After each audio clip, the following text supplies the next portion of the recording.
Hi guys! Nandito kami sa Santa Maria, Bulacan. Gabi na, mga 7 p.m. na yata to kasi biglaan tawag ng customer kasi TV raw nila wala raw display and sabi ng unang technician, palit screen na raw. Ang brand ay TCL 43-inch Android TV. Ngayon, nag-second opinion sila at si Jowa nga natawag nila para sa home service. Ayan, tinitesting na ni Jowa kung ang gagawa kasi panel issue ulit. Sabi, palit screen na.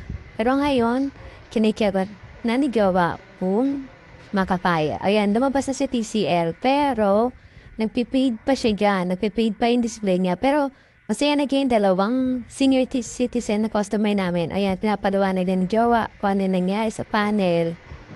Kung gaano lang yung limit. Yan. Masaya na si Christian kasi yan ang dalibangan nila yung TV. Uy, diba? Lumabas na si TCL at hindi na siya nagpipaid.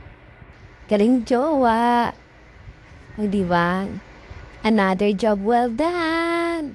From Santa Maria, Bulacan. TCL 43-inch Android TV. Panel issue is done.